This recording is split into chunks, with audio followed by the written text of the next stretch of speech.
shows, and I love Molly Sleuth.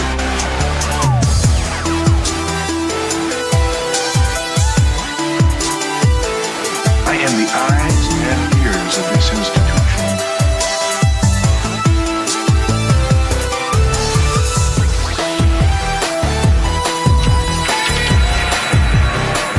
Mama don't like tattletales.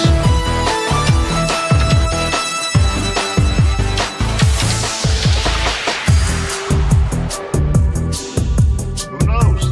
In 1,000 years, even you may be worth something.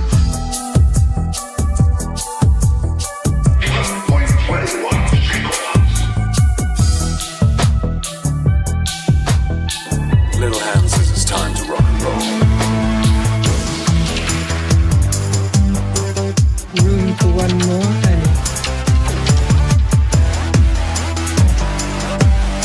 Today we face the monsters that are at our door.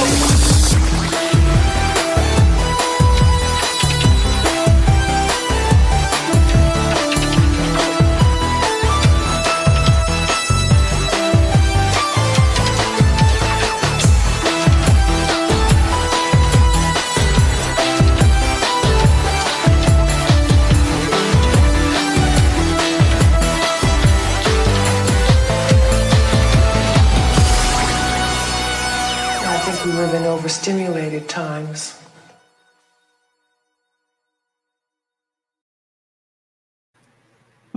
Hello. You know what? That was so funny about that too. While that's playing, you and I are doing this like war of emojis, and Randy's on his phone and he has no idea why we're just laughing like idiots. I love that song though. Like it gets me pumped up. Yeah, it is pretty cool. Ben did that.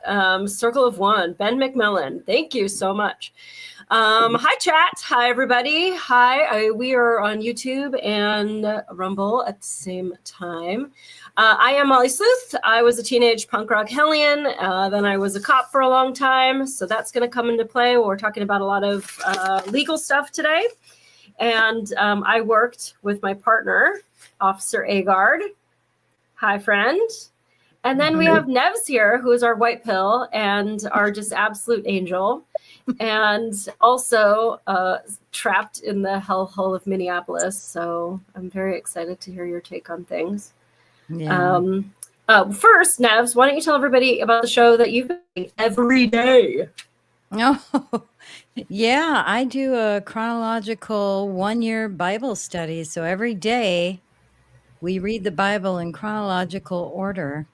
And it's on Rumble at 1 Year Bible. And I think on YouTube, it's the same name. Yeah, I watch it on YouTube every day. And I love it because it's like, it's only 10, 20 minutes, totally.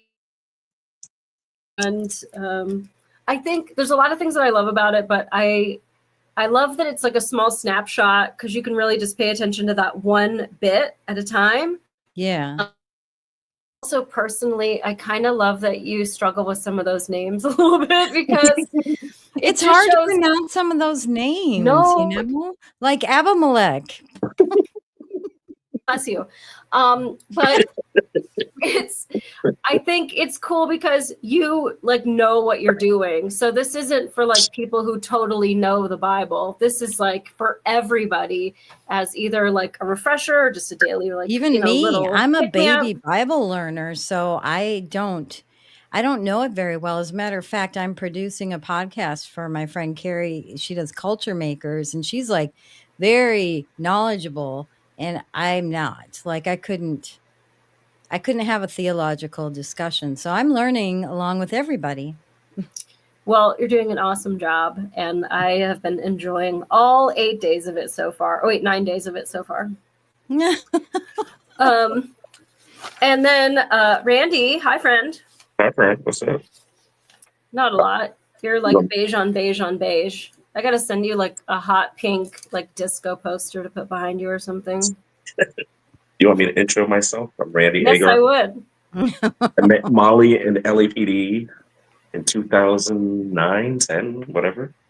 And I guess I'm the red pill out of the white pill, black pill label that we have here. So I don't know that I'm fully black-pilled. I'm very upset at many things of how the world is going. I dressed a little bit strange and unusual tonight just to like be stupid, I guess. I don't Play know. the part. Just, why not? But actually, it's funny because I got kicked off of Facebook today for a month because I made a joke about cocaine. Like, I've never done a drug in my life, but, you know. You got kicked off? I did. So it was so stupid. What was the joke that got you kicked off? Okay. Ironically, I belong in this group called God Cancel Culture. Ooh, you're freezing up, girl. Hang on. You're freezing up. I am. Mm-hmm. I have a little like Wi-Fi thing. You know, Booster. bullshit. Yeah, boost it. Let's You do a need whole to- segment on cocaine. I mean, about cocaine. I assume every segment is already on cocaine. What? Super biatch. Hi, friend. Facebook sucks. It totally does. Let me plug in this thing. Hold on. I can't hear you for a second. I'm going to plug in the super nuke my brain fire. That's okay. I'll interview Randy while you get your thing boosted. Randy, tell us more about your experience in LA as a cop. I mean, And were you hopefully cop- yeah. that'll do it. Hold on. I can't Oh. hear anything. So this girl, Fasterville. Hi, friend. I was trying to interview Randy while you're trying to boost because you're totally frozen. So Am I still frozen? You just unfroze.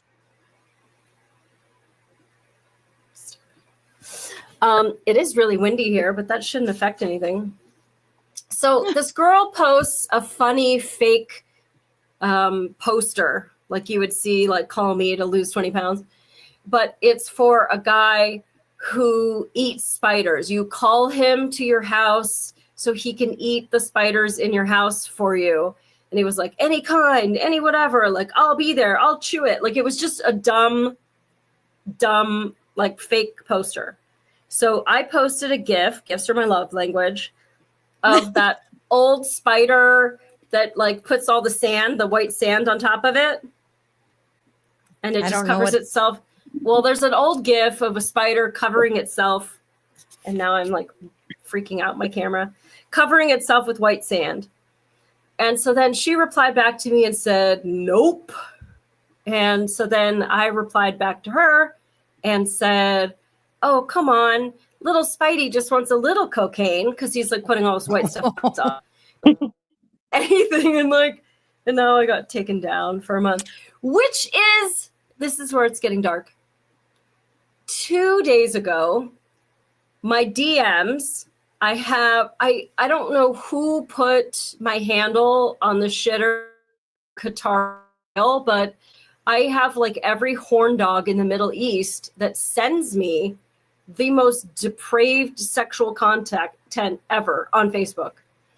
And so first, usually it starts with like a thumbs up and I ignore that. So then he sends me absolute punishment video of a white woman crying and having things done to her by somebody who looks like him because I didn't reply to him. And I'd love to tell you, Nevs, that this is like a one-off, but this has happened to me at least 50 times. And I have only been on this Facebook for like 3 years or something. Well, can't you block people you don't know from messaging you? You can block them after they've sent the message. You cannot block people from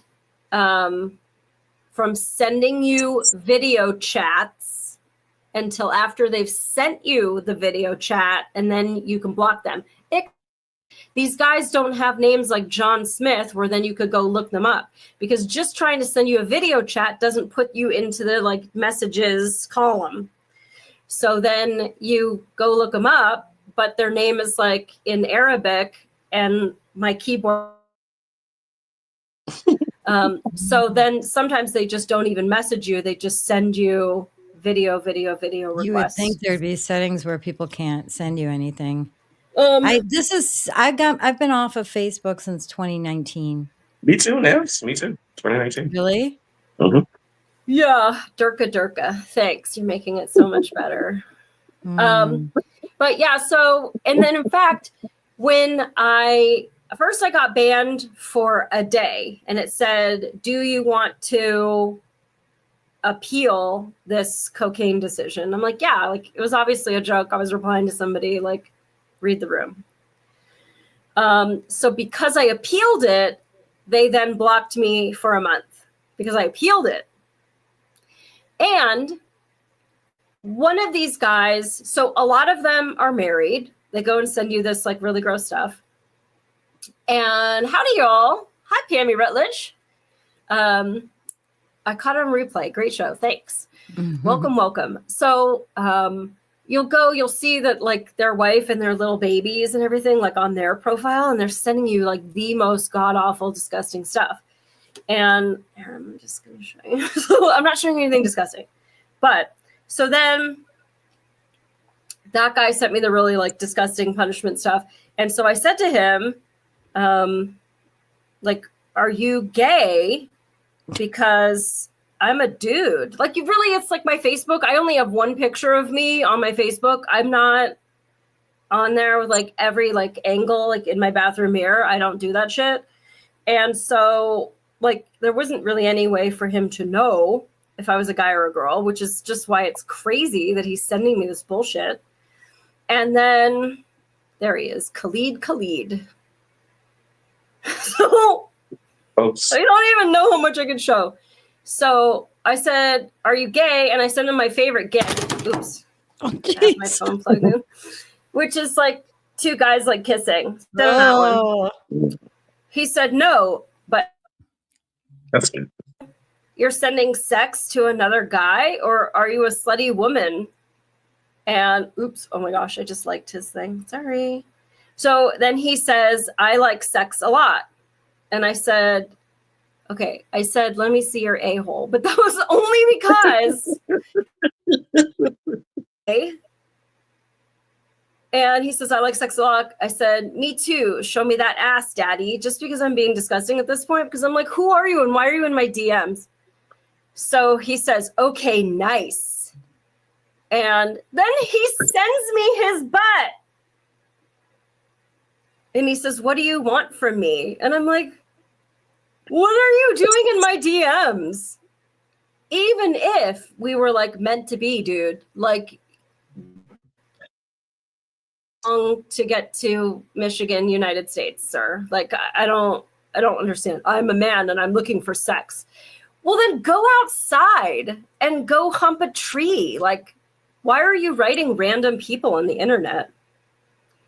And then he asks to see my stuff, and then he sends me a video of him doing some disgusting stuff, and then he says, let me see what happened to you. I guess he wants to see if he turned me on. Then he says, I want to see your dick. Send me your cock. Oh my gosh. This is TMI. This is TMI. I know. It happens to me all the time. And when I go and report these guys, my inbox gets shut down. I'm not allowed to report them. So all I can do is just block each one as it comes in. But it's like that video of the person like sweeping the ocean. It's like it's not going to do anything. But then I make a joke about cocaine on a joke about spiders. And then all of a sudden I'm like banned for a month.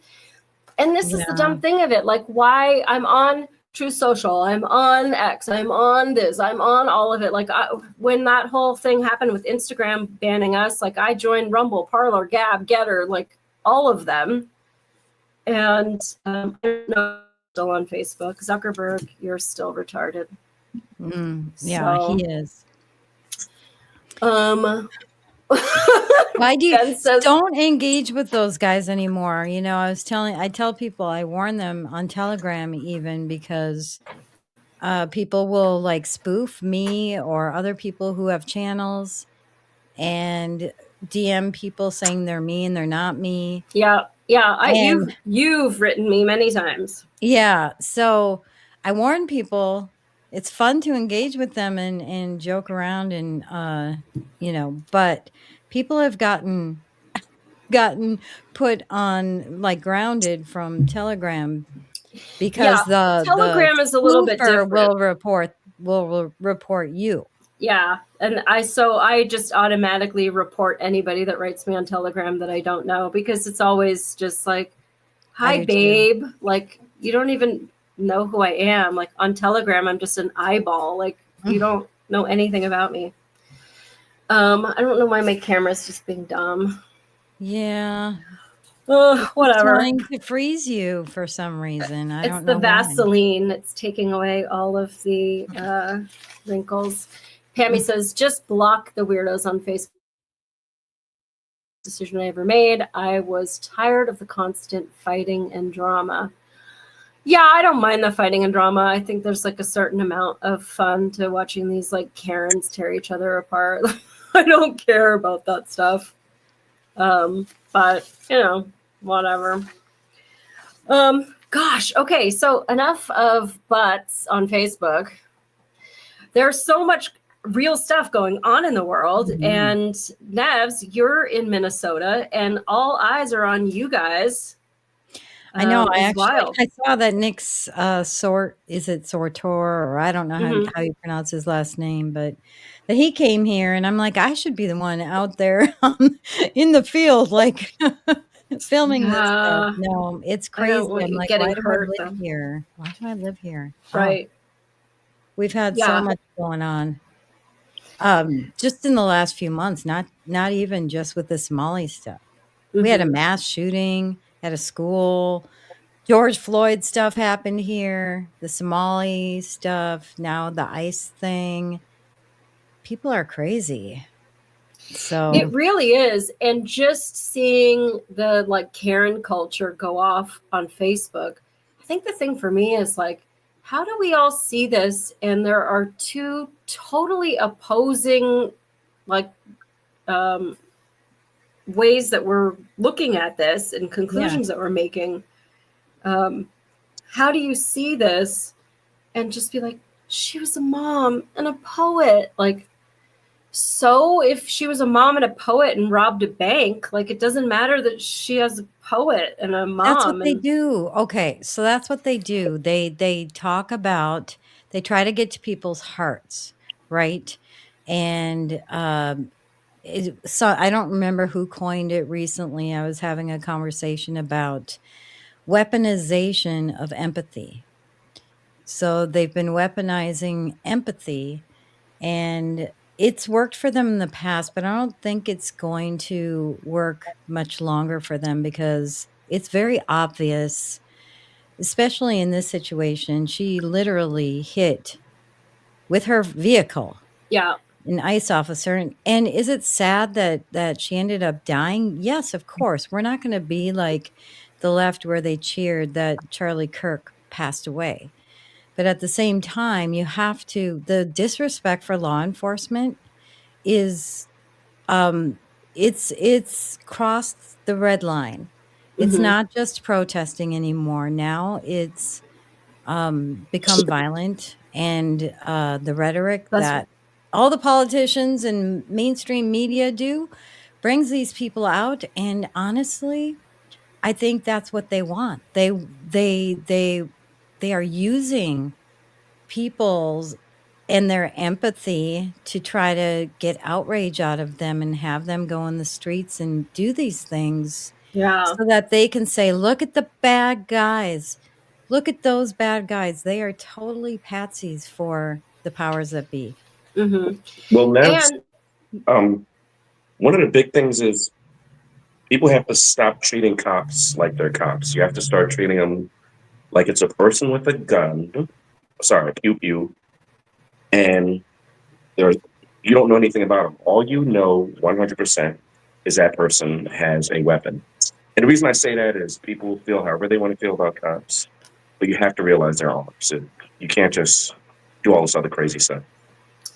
And that's the crazy part of it, Randy, because if I'm just your kamikaze Karen and I'm like, oh my God, the police are awful, they're lawless, they're out to get us, then the last thing I'm going to do is like drive myself into their lair and try to fuck up what they're doing. And I think about it because I grew up in LA. Mm-hmm. If I had a carjacker, a lawless armed carjacker at the hood of my car, pointing a gun at me saying, get out, like, just take the car, take whatever you want. Like, you're going to get shot at the point where you hit the carjacker. And if I was to floor it and the carjacker shoots me, everybody would be in agreement with like, oh my God, why would she do that? Why didn't she just give up the car? He only wanted the car.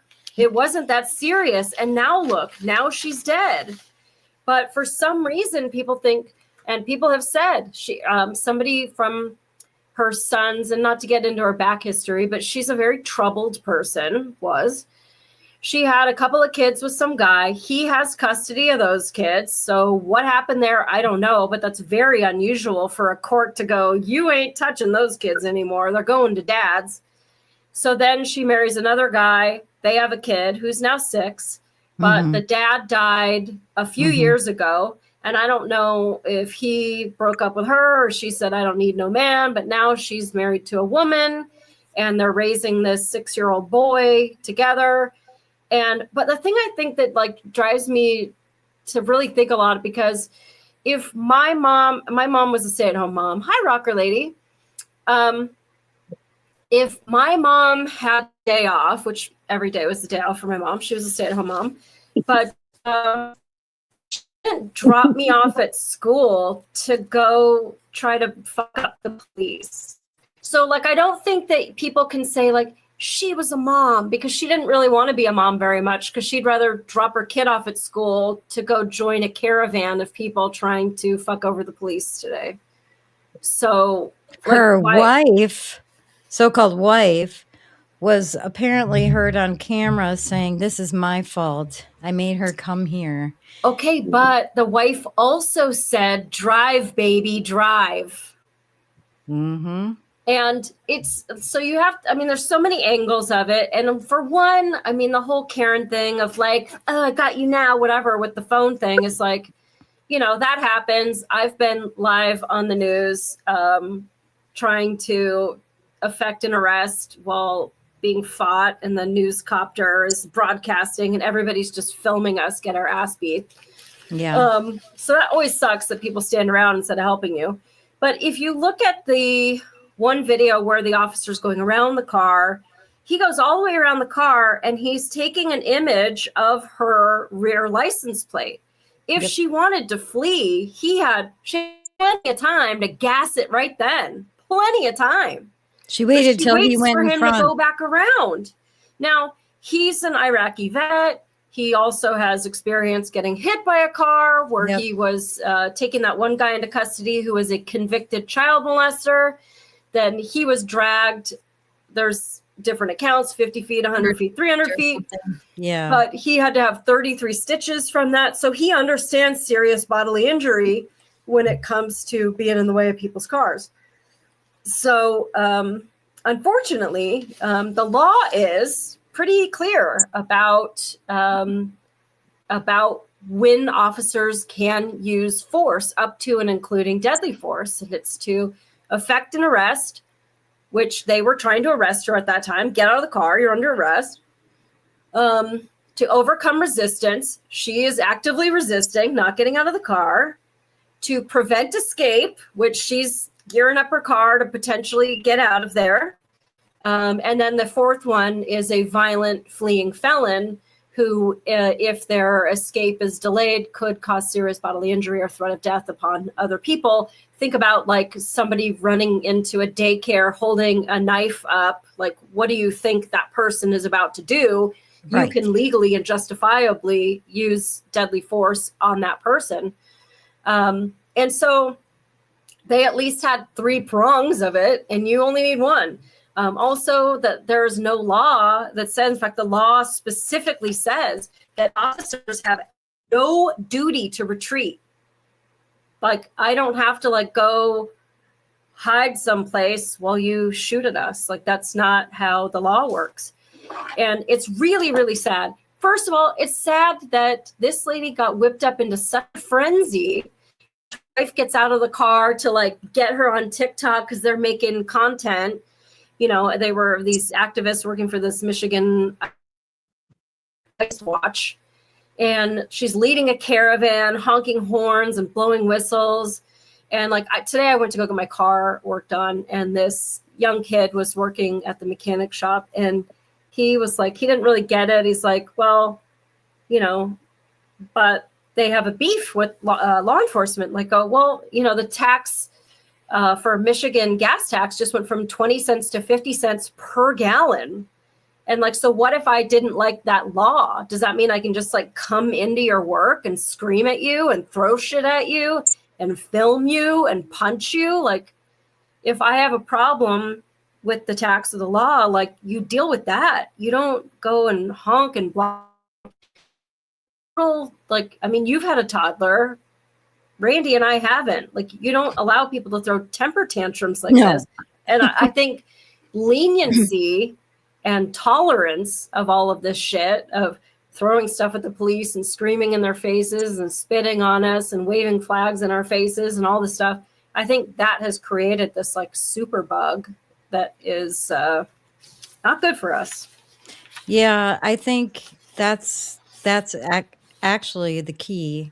Yes, there's a lot of these crazies out there willing to try to block law enforcement and be violent, and I think we need to get to the root cause of what's causing this. Well, And Nevs. Oh, sorry. Go ahead. Sorry. Go ahead. no. You go ahead, Randy. I've been talking enough. Well, I really blame the media for this radicalization because they Yes. know that there's people out there, and what Molly's explaining sounds like a game to these people. It's like, oh, I'm getting these likes, I'm out here doing this. And what's the real root cause of this, Nevs, is they know the fraud money is going to stop. That's what it's all about. Like, these people are like, oh, they care about Black people and some. They don't care about anybody. They don't even care that this lady passed away. We actually care that she died.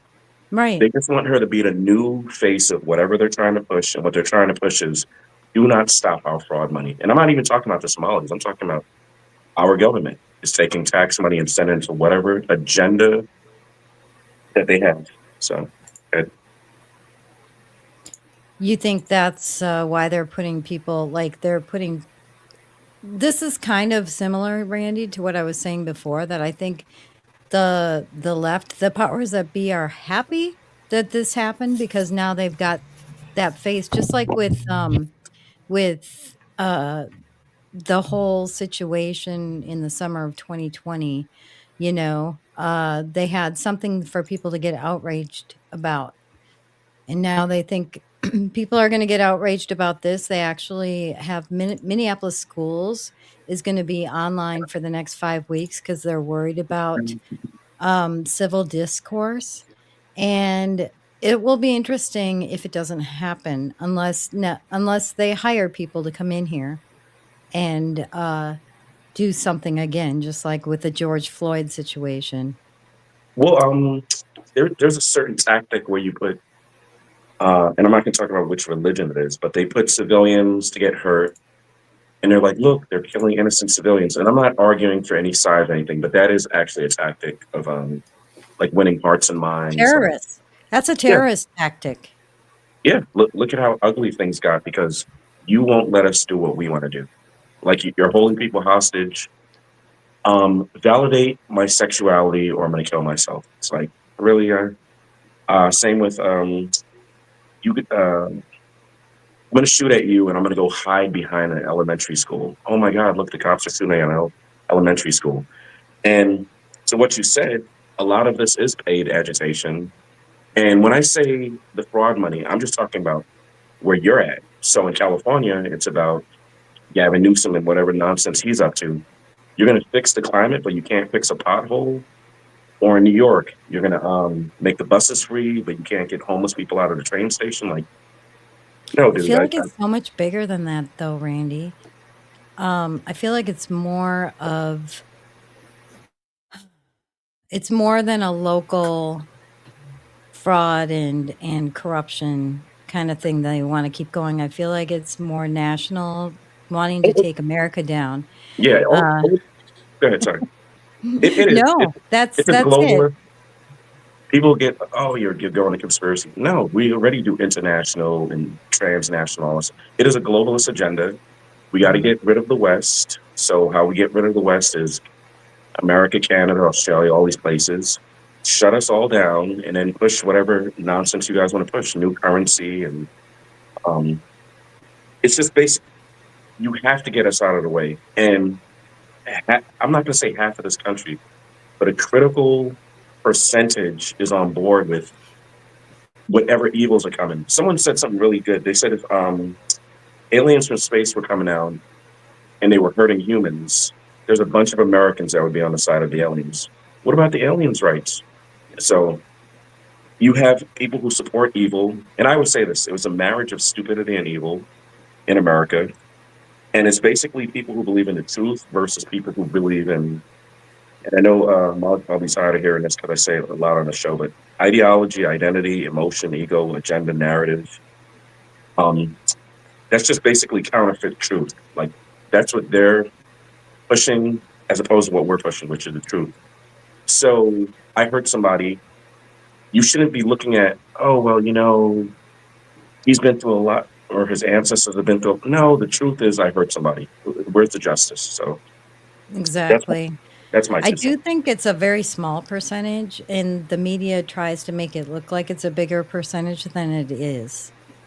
I think most people are good, and have compassion and empathy for others. But compassion is good, but it's just like with the kids being let out of school.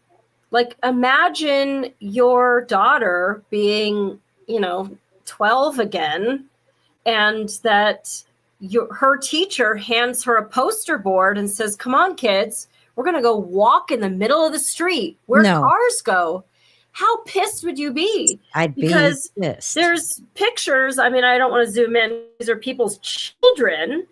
No way. Now, yeah, this is in Minneapolis that they have decided that this week is canceled for the school and that the next month is optional if they want to for critical safety, I think was what they used. What's safe about this little girl? She's in the road next to the yellow line. That's a little girl. There's not a teacher on the side of her. I didn't even see that they were marching kids out there. Was that today? I saw it today. I don't know if it was today. Oh, I didn't see that today or yesterday. And they all have these like little handwritten signs that say like, ice out of this and, no ice, get out. And these are little kids. And then you've got some just like fat social justice warrior teacher walking with them with some ill-fitting outfit. And it's just like, why is it always such a caricature? I don't know. Wow. Sammy in chat, Rocker Lady, says, I watched a video of the cops telling a lady to get the kid out of there as it was a police action. I saw that too. Oh, okay. Really? That's crazy. You don't let your kids. Because you don't know if they're going to come out shooting or you don't know who they're serving the warrant for. I'm not going back to Guatemala, so... And now your kid gets shot. Also, these kids should be getting an education, not being used because you don't know who the parents are or if they agree with what you're doing with my kid. Mm-hmm. Right. Yeah. Yeah. I mean, I don't know if we have time for this, then school doesn't need to be 5 days a week. Let the kids be with their parents more often. Exactly. Did you see this video of this lady, another fat shaved head social justice warrior screaming and like holding onto the truck? That one leftist gal who became a meme with her scream. Oh, I've seen others try to copy, and I feel like they want to get the same attention she got by having us turn them into memes. But that's this girl too. Because that's like crazy. People go away from her and she gets it together. But as soon as people start to give her attention, like and I mean, I taught lie detection for the Los Angeles Police Department, so fake outrage is pretty easy to see from 100 miles away. Paid outrage. Fake outrage. Yeah, No, paid outrage. I'm saying paid outrage. Paid outrage. Yeah, it's so crazy. So she's like holding on. She had a mask on and she's holding on to the ice truck, screaming, "Let go of my people, let go of my people, let go of my people, let go of my people." Somebody take a photo of me. And there was a million people taking photos of her. But here's the problem. She didn't get arrested. And so, like, what are we doing? This is what happens. And I've seen this happen. I had a very ill-behaved friend who lived in my neighborhood, and he would hit his mom. And she would just kind of like laugh about it and be like, you know, you're not supposed to do that. Whack, whack. And he would just keep doing it. And I just wonder, like, you know, now that we're in our early 50s, like, does he do that to his wife when he doesn't like something she said, or she wants him to go to Thanksgiving with her? Like, is that just like his way of dealing with stuff? Because he never learned how to like emotionally regulate himself. And it's wild. Oh, you know what else I wanted to see you, Nevs? So I was navigating someplace, and you know how like you'll see the pet place, and there'll be a little note with it, like on when you're going to the Google Maps or whatever, you'll see you know, whatever, Arby's, and they'll say the best sandwich in town or something. Like they'll pay for a little blurb on Google Maps. This one was for Walgreens, and I don't know if you can see. This is called Amish screen sharing, everyone. I highly recommend it. It's backwards. Oh, is it? It says Walgreens morning after pill now in store. This is what you see when you're just on Google. What is that? Yep. Where is that? In Michigan? Yep. In Lansing, actually, just east of Lansing. That's what it says. Crazy. I don't know if all the Walgreens say it, but like, that's gross. Here, come kill your kid here. Like, dark Walgreens, real dark. Very dark. I don't like it. That's so crazy. I think the thing that to me is really sad, like, so I had a friend from LAPD kill herself, and it's a whole long story. I won't get into it, but the department and just us as individuals in a collective, we had a real opportunity to take something very dark and be able to save lives with it, to be able to really talk about it, why that occurred. And nobody wanted to talk about it. And it reminded me of this lady who died in Minneapolis, because if you don't acknowledge the 89 things that she has done to get her to this point, then the whole world, there's no more internal locus of control. I'm fat because of internalized misogyny and, you know, capitalism and agoraphobia and whatever, you know. Being taught in schools, they're being taught to be victims of society. Yes. Yeah. And, you know, the culture is at a critical point right now. And, you know, I think we can impact the culture by leading by example and talking to people and bridging that gap. And right now, people are so divided. I think we need to get together and talk. And because once you talk to someone, the differences kind of go away, and you talk more about what we all agree on together, you know. And I don't know. I think feel like we can really the key. We can do.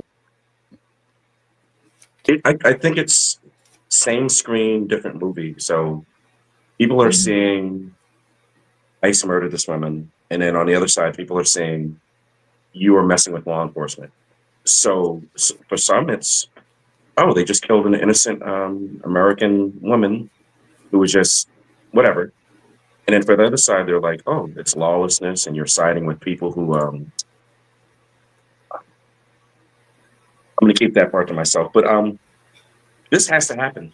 All of this foolishness with, I literally put all of this on the media and everyone who said, I'm going to ignore that you're letting tens of millions of illegals into the country. Like, at no point did you not think there was going to be a reckoning or Right. people were going to pay for all of this. Like, and you keep falling for the same foolishness. Like this whole lawlessness thing, it's not going to work. And Molly can tell you this.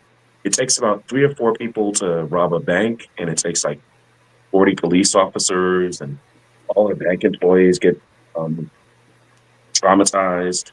So it's not, it's 50% versus 50%. It's just enough of a percentage of horrible people and stupid people all together causing all these problems. Yeah, I can take 1 out of 100, I do think that it's going to take that kinder, gentler, because I don't know. Like, I mean, I grew up, I was a shitty punk rocker, and I have a pretty tough skin for, making fun of each other and all that stuff. But what I see maybe on the other side is a lot of people that are really just hurt. They're unhappy. They have a lot of fake smiles. They engage in a lot of hedonistic, I want an Oompa Loompa now sort of activities where they don't understand delayed gratification and cause and effect and all this stuff. And I don't mean to like turn them into children, but in a way there is sort of that wounded child thing. And I think if we could really like come to them in a nurturing way instead of judging them. Loving way, yes, you have how like kind of broken and sad they are, that maybe instead of like just being like, facts over feelings and all this stuff and like you're wrong and here's the penal code and blah blah blah, and like that's just maybe too tough love for them. Because I do think that a lot of this, and maybe it wasn't orchestrated, certainly I don't think this Minneapolis thing was orchestrated, but we've had a lot of incidents that just happen to have something that completely distracts us away from this horrible thing we've just discovered. And we've had this happen many times, in the recent decades. And I think this kind of thing is more of a distraction of the narrative of getting the illegals out of the country. And so instead of focusing on how many bad guys and murderers and rapists there are that came through the border, like Randy, you were just talking about, now we're talking about ICE shooting a woman instead. Yeah. Well, even like the Portland shooting that they just shot into a car, there were 2 Tren de Agua gang members, and the passenger was wanted for a shooting. And they shot into the car, and the car took off. And, people aren't getting their panties in a twist over that one. But it's also just, it's such selective outrage because they didn't give a single shit about cops shooting Ashley Babbitt. Exactly. But I'll give you the same penal codes for that. Is you don't have to wait for her to completely go into the chamber. He can only see this bit of her through that window. He doesn't see all of her. He doesn't know if she's armed or she's going to throw a gas bomb in there. Like, you don't know. I do think it was wrong for them not to make that investigation more public. But this shooting, no outrage from the left on that. There wasn't. And so that's the thing that's so silly. Like, it's the hypocrisy and the division. And I don't know. We have to come together as a people, though, and not let these politicians and media control our thoughts and our actions and behaviors. Not that we need to coddle them, but at the same time, I think we need to come together just as people to talk about what we all agree on.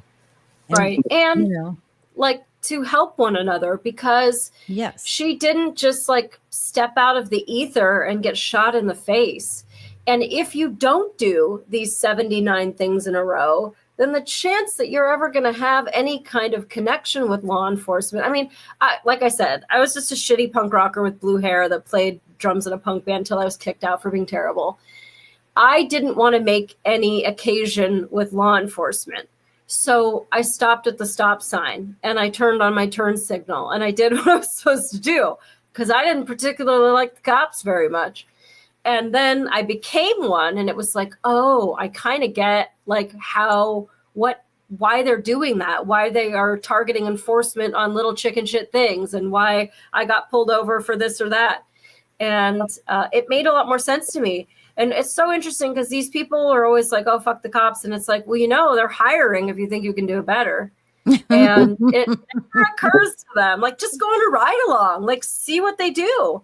If you're so empathetic to rapists that want to come over here and take advantage of our fruits, like, how come you're not empathetic to some like schlub who just goes to work to pay a mortgage and pay taxes and do everything that we're all being told we're supposed to do? Why aren't you empathetic to the officer? Well, Molly, the issue is, I can you've been here for 30 years and you're working and you didn't get the paperwork done. And I get it. Okay, they've been here for 30 years. We can kind of find some kind of middle ground. But when you're like, I know that guy chopped up his wife and then he raped her. And you're like, no, he gets to stay. Nah, no one is illegal on stolen. Like, it's stuff like that where it's like, what are you guys doing? And then to the other thing you guys said, the selective outrage. And it comes from, they don't have any principles. It's just, what's the narrative? What are my talking points? Because I don't think the Ashley Babbitt shooting was good. And with this shooting, I'm more sorry for the lady and how they're going to weaponize it and do all this other buffoonery off of her name. Everyone, these people really don't care that this lady's dead. I promise you, CNN, MSNBC, the Democrat Party, they don't care. They're probably like, oh, we can use this as whatever they're going to use it for. So Exactly. That's exactly what they're doing.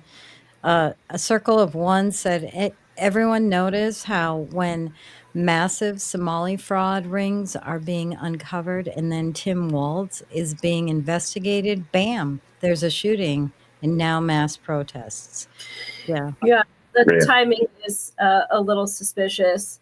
But Yeah. I mean, so even her wife released some statement about, she was a Christian and she was a mother and a poet. And like, I only saw one of her poems and it was about like shredding the Bible and turning it into slime or something like that. Like Shredding the Bible? Yeah, it was something about shredding the Bible. I don't think I screenshot it. And it doesn't matter if she's Christian. So, it's the way you're acting or what you're doing. There's a minor attracted persons. You know how they changed I won't say the word so you don't get kicked off of YouTube.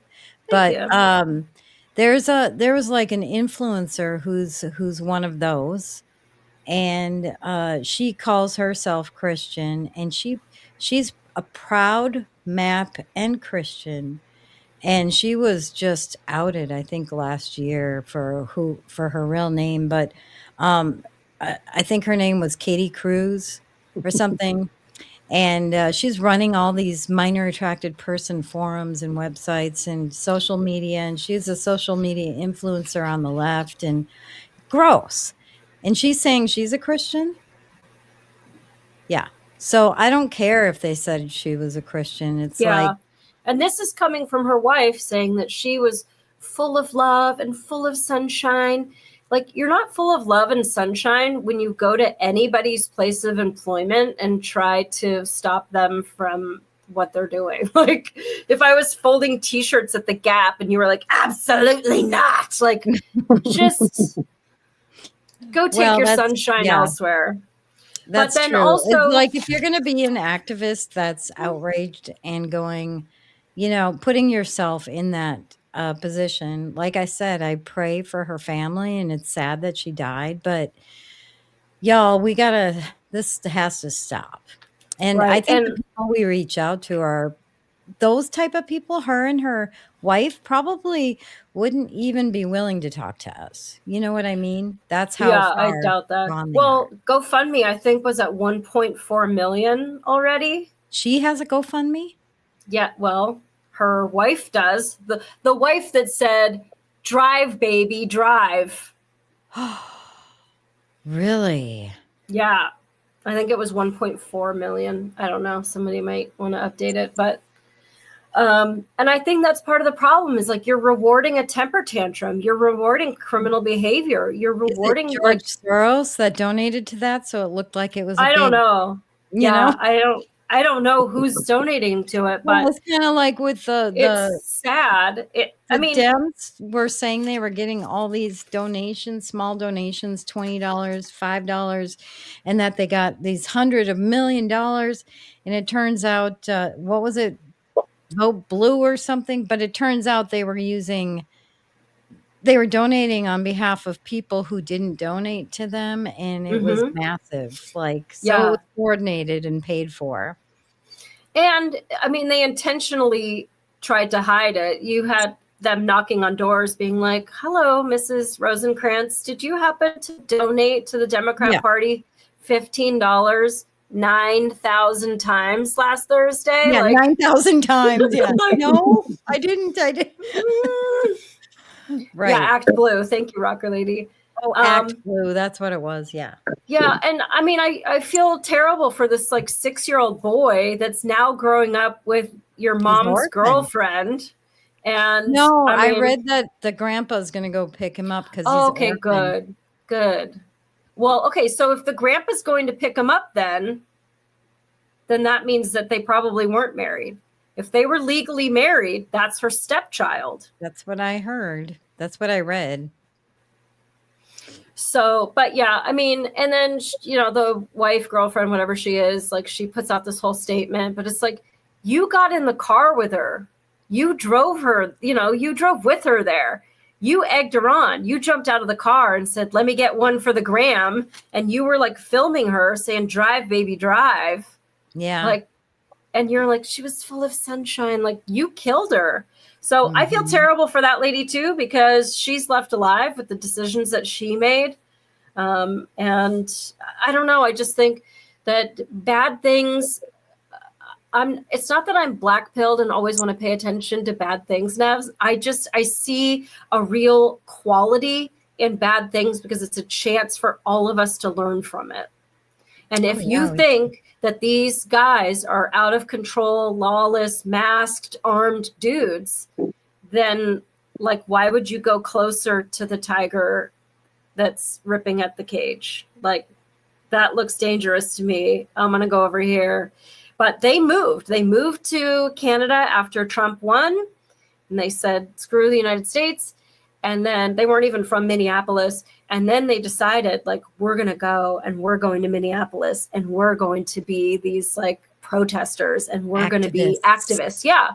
And so it's like they wanted to go into one of the most crazy, sorry, Nevs, cities that we have to offer right now. Well, say sorry to me. I don't, I think, to be honest with you, just growing up here in Minnesota and knowing the people, the Minnesotans, I think people were installed here to change Minnesota completely. Yes, Minnesota always had a lot of Democrats, but they were blue collar Democrats. They were hunters, fishermen, campers, and not these, like, they brought all these Somalians in, and they've been coming in for years and years and years, like decades actually. It started with them inserting Hmong people and for humanitarian purposes, and then the Somalians came in and started taking over Minneapolis. I completely believe that Tim Walz was installed. He's a puppet, that the elections are not what they appear to be, just like everywhere else. They were trying to do and push it in like Texas and Arizona, Georgia. They've been targeting a lot of the red states, and it was starting to work, but I think a lot of that's getting exposed. But the Somalians are also, like, they sent them to Ohio. Look at Ohio has pretty much become a red state, and they want to take that over. So yeah. I think they did it to Minnesota, and it was very successful, to be honest. Nevs, what do you think about like us starting to get rid of Christianity, like in America? It's becoming like we have this new weird religion of let's judge people by their skin color and their gender. Yeah, those are almost like a religion, aren't they? Oh no, it is. It's very cultish. Like, check your privilege. Yeah. We're equal because I'm black and you're female, and it's like, but I'm also male. So, and you're I do know white. faith has been it seems like it's been reducing, but at the same time I see like revivals happening because of all the darkness that's happening in the world. And it's kind of encouraging to me. However, at the same time, I was just talking to um, my friend Carrie, who I'm helping her with her Culture Makers podcast. And we were talking about some statistics that were interesting that I don't know if it was 75% of Christians or something. It was a high amount, um, aren't believing some parts of the Bible and or that, I don't know. I can't remember the stats off the top of my head, but Christians aren't really true. They're becoming different. Yeah, They're not really, yeah. yeah, So, like in name only. Like they're just yeah, Christians in name but only. at the same time, I'm seeing revivals with some of the younger generation, which is pretty cool, you Well, know? well, I always said this. It kind of goes to what you two are saying. When you look at like how in the '60s or whenever they were protesting, they're waving the American flag, they have on their Sunday best, and political violence is being done to them. And I know somebody might say, "Well, she was shot," and these people wow out. Like you need to go to a protest. They're insane. I went to a protest, but it was a patriot protest, and everyone was so loving and they're explaining everything.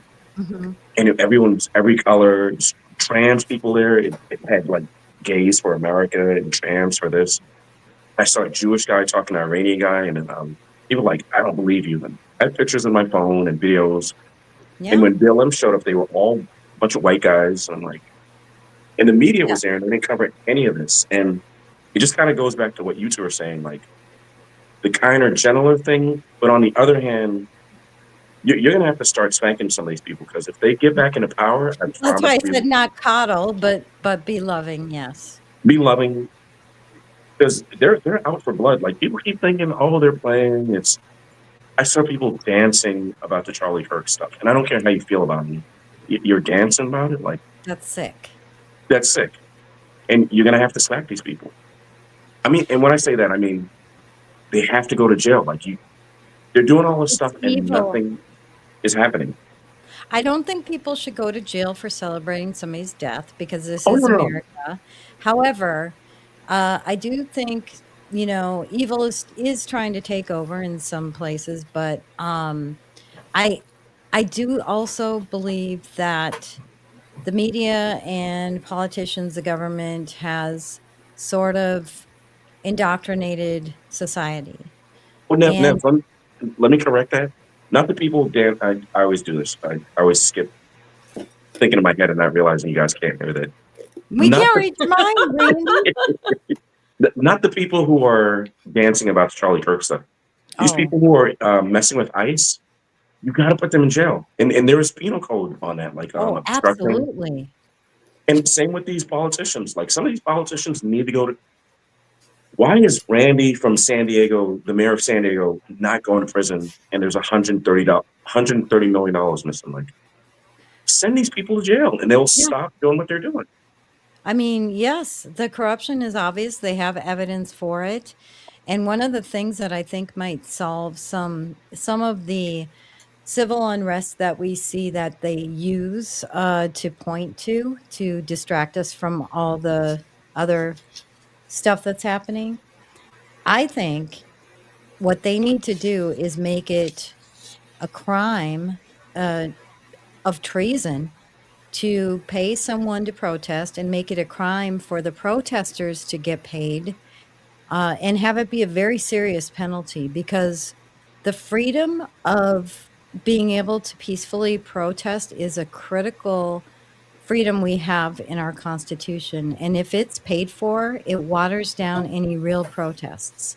So they need to codify something and make it a very serious federal crime to get paid to protest or to pay protesters. Anyone who pays protesters, that should be treason because you're trying to change America. And what about like here in Michigan, we have a lot of unions, but like General Motors, it has a very, like those guys on the assembly line are locked in with their union and they do protest and they do pay people. Like you guys have shifts, you're going to protest today and you're going to protest tomorrow. And I guess it's like, I don't know exactly how they work it out, but not real. It's not authentic. Yeah. I mean, I do understand that, but also like if you paid me to fold t-shirts at the Gap, like you're also paying me to be inauthentic. Like, so that's way different than watering down a constitutional right that everybody has. That's like, you can't pay people to go vote either. That should be treasonous. But so I don't know that they pay people to put their sign on their lawn, but they'll come knocking on your door. Like, can we put a sign on your lawn? Can we put a sign on your lawn? Sign on the lawn. That's one thing.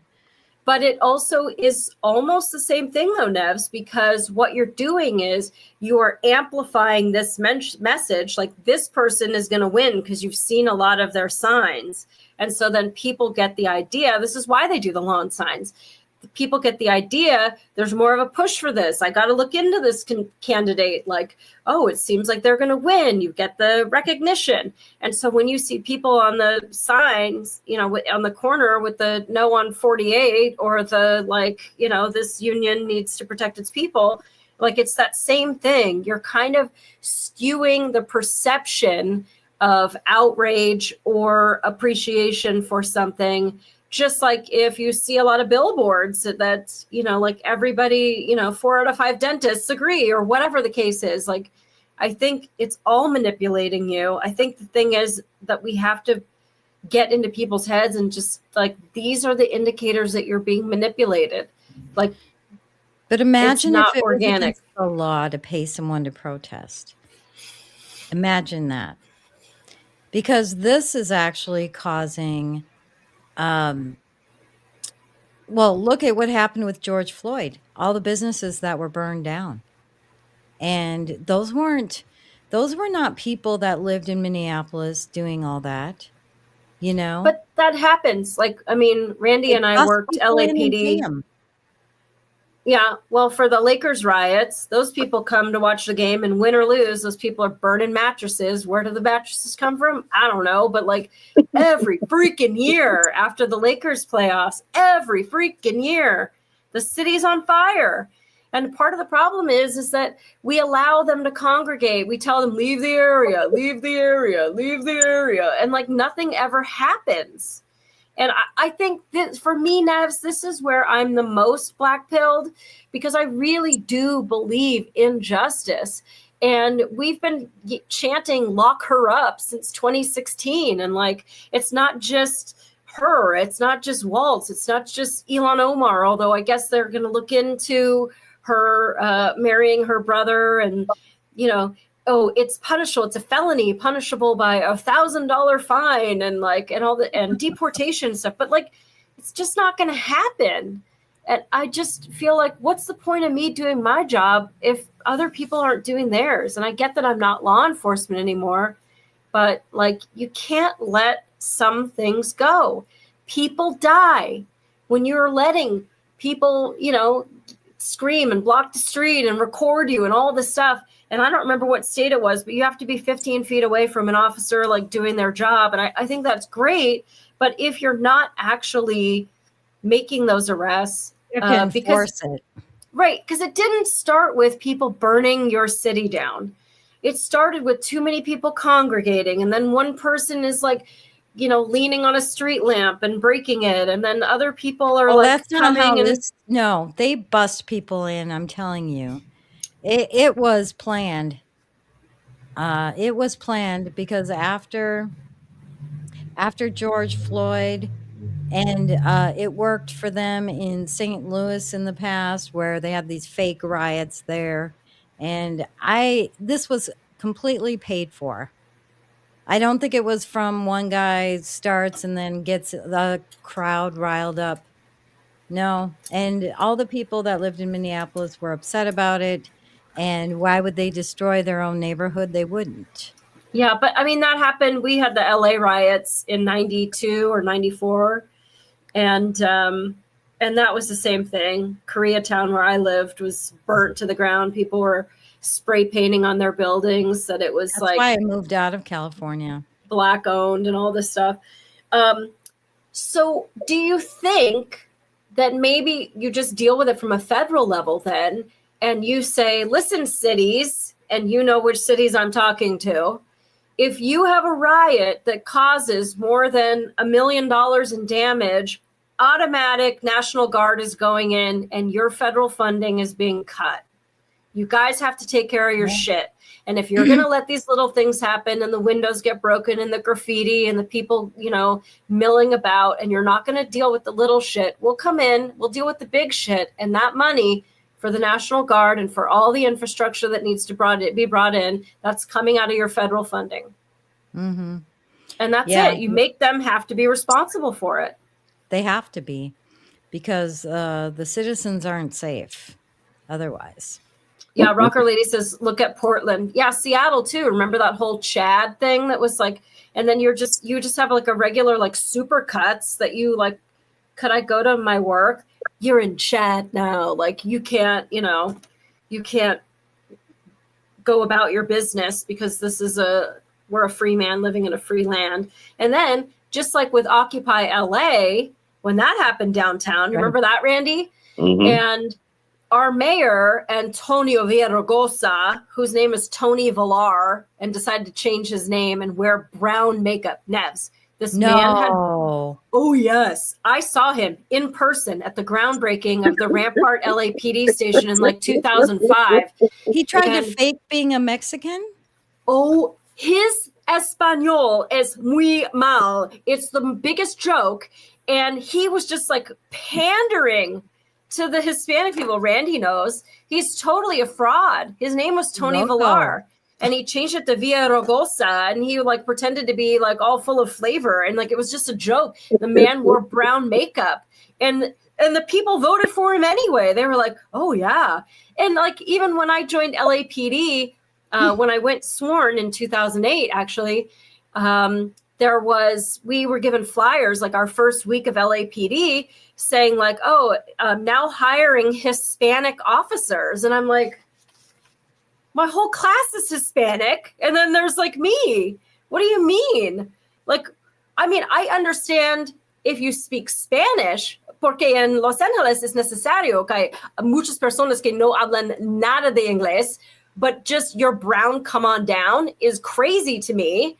Because like I had Spanish, I had too, by the way. Huh? It's illegal too, by the way. I should have kept the flyer. That's all I'm saying. But when I was going to go back to LAPD, because I was a sworn officer here in Michigan too, and they sucked and they didn't have any core values, and I didn't like the way they treated some people.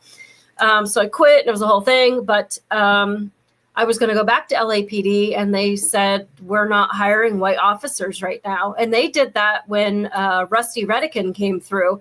And that guy was a legend. He just recently retired. But that guy was an absolute legend.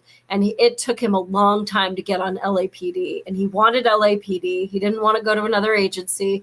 And they just said, sorry, dude, we're not hiring whites right now. And they did it again in 2020 when I reapplied. And that's illegal. Well, we're the only color that can't do shit about it.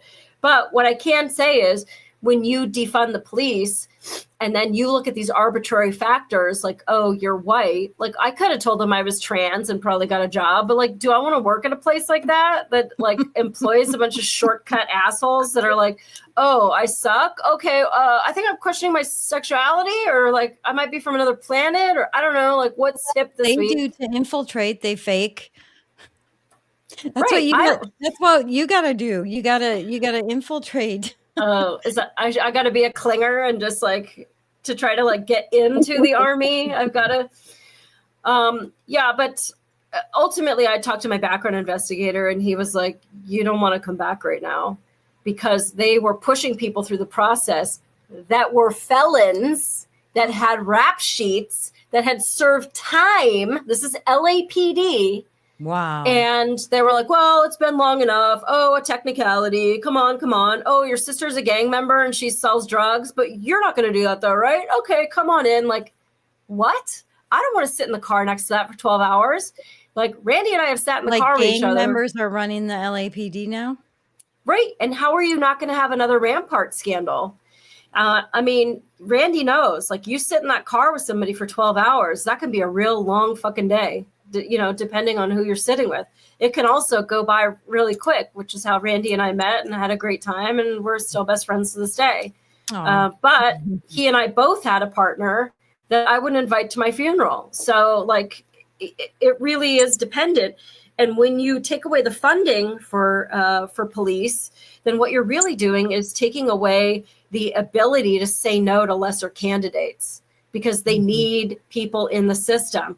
That radio call hits the airwaves and somebody's got to go see the man. And so you can't just like look around and have nobody working at your station. So it lowers the quality, it lowers the training. It gets you to let people go, even though they kind of didn't pass the psych eval. He shows a little bit of megalomania and a lot of violence, and apparently he likes to do some crazy shit. And he's probably going to shoot a lady through her car window, but we got to hire people. So it's such a bad deal. It's such a bad deal because they can't be selective. They can't afford it. It's easy to say like, well, just don't buy bullets or just don't, buy cars that drive. When that 911 call comes in, somebody has to see the man and you need a cop in a car to do that. And there's no shorting the budget on that. So I don't know. I don't want to be black-pilled. I truly, truly, truly don't. I'm always trying to like look for the lesson in something or this is what we can fix. But I just feel like this is like above or the my gains we're making, all the good stuff that's actually happening. Like they're picking up illegal immigrants out of all the big cities. That's great. Yeah. And that has been really great. And we want it to continue for sure. I think it's like we've been cool. We gave them that window of time. Hey, listen, if you want to be here, we'll still let you apply. You just got to do it the right way. And I think that's what really the kid I was talking to today at the mechanics, like kind of didn't understand it. He said, I've only been to one protest. My dad made me go to an anti-Trump protest. So I already knew I had to be a little bit careful about how I talk to him because I know he hears an earful from dad. And I said, okay, let me ask you a question. You're throwing a house party, nothing really specific, just a house party. And you have invited me. I want you to think about the likelihood that I'm going to bring a couple of beers or a bag of chips with me. Am I going to steal your toilet paper before I leave? Am I going to like go sneak into another room and like try on your mom's underwear? Like I'm a guest. You've invited me. How do I treat your house, your belongings, your other guests? How well do I get along? Do I bring something to the party, literally, to be a part of it and thank you and help you clean up at the end of the night? Now I want you to think of that same party and I'm not invited and you don't know me at all and I'm not even going to introduce myself to you. I just come in your party. Do I bring chips? Do I break the toilet handle and let you know? Do I go into your room and see if you got any cash in your drawer? This country that we have is really just a big private party. And you want to know who comes here. And you want the people that are here to be people that you have invited, that people that want to contribute. And I don't mean that you have to bring the lobster. Like, show up with a bag of chips and be nice to the other guests. It's not that hard. The rest of us seem to be doing it. And then I think he really did understand it. It's like, it's not that we don't want our party to be successful. We want a great party. We want to meet new people. We want our friends to meet new people. Yeah. But like, who are you? Just like, busting in my front door and like saying that, you know, the flavor of cupcake I have is trash and like throwing the table upside down. Like that's not Right. We're not against immigration. It's the illegal immigration where people aren't vetted. yeah. And I And think then bad players take advantage of that. I do think we need to be really heavy handed with it because you have to set a precedent. You Again, have to. I think it's that you let the little things go and you see what happens. Lesser people that don't have an internal locus of control, that don't have a sense of self responsibility, they will just see how much they can get away with. This wasn't this lady's first protest. They just were like pushing it and pushing it and pushing it. And then you've got your wife like egging you on, drive, baby, drive. Like, Yeah. what the Thelma and Louise shit is going on here? Like, this is not what we're doing. Well, Mhm. Molly, And- what's going on is we no longer look at America as our house or house party. We look at it as the area between Canada and Mexico, and it's like, and these people just have these views of America. But here's the thing: America last means you're going to be paying extra for gas, and you're going to be paying extra for rent and for eggs. And you're going to get robbed when you go outside. I think they have this like heroic image of what America last is. Oh, I'm willing to sacrifice. No, you live in a gated community and you're protected, and no one's going to touch you. But now Randy has to get robbed because you're such a hero. You've defunded the police. And when I go to the corner store, I'm getting held up by 8-Tray gangster crips. And here's the thing, you're not going to say anything. If I get blown away, you're going to say, well, these things happen in the hood. But when the cops do something to me, now it's a selective outrage because it's part of your narrative and your agenda. And now all of a sudden, you want to protest and riot for me if hopefully it's an election year. And it's the same song with all of this nonsense. So I just think they're looking at America like it's just a country. That's all. Well, to be honest, like this stuff's going on in Europe. Yeah, oh yeah. So there is a concerted effort to take down Western civilization. And I don't know where it's ultimately coming from. You know, a lot of people talk about the globalists and George Soros, and they want a one world government. But there's an agenda from other countries too. So there is that. But there's an agenda for other countries like having a caliphate in the world. And if you recall, terrorists would say after America was attacked on 9/11, and I know that's a whole theory about how 9/11 happened. However, the Middle Eastern terrorists would say there's going to be a caliphate, whether we like it or not. And what they mean when they say that is they want the entire world to be Muslim. Well, And so okay, I sorry. think there's two different agendas going on from coming at different angles, and they're potentially partnering up to get that agenda moving, and eventually they would be enemies. But the enemy of my enemy is my friend temporarily.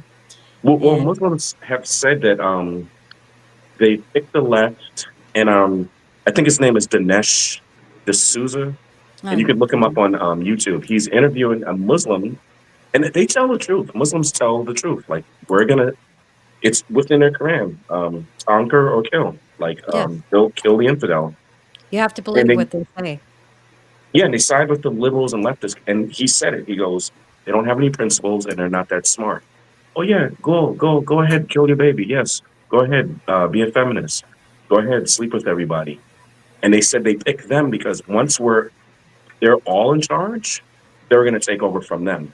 So you're not going to have LGBTQ. You're not going to have feminism. You're not going to have any of these other things that the left and liberals. No, that's champion. against the law in the Muslim countries. Oh yeah, it's haram. It's. I used to live in the Middle East, so Yeah. yeah. It's kind of interesting. But I don't think they're going to be successful. So there's my white pill. I think, Yeah. I think America and the West will be successful. The problem is these European countries need to stop bowing down to this stuff and allowing it. Nevs, you asked Yeah. why I woke up in 2018. I was following what was going on in Europe, and they were letting those girls get raped back then. And Yes. they were like, we don't want to appear racist. It doesn't matter that it's only blue people doing whatever the thing is. Oh, you must hate Smurfs.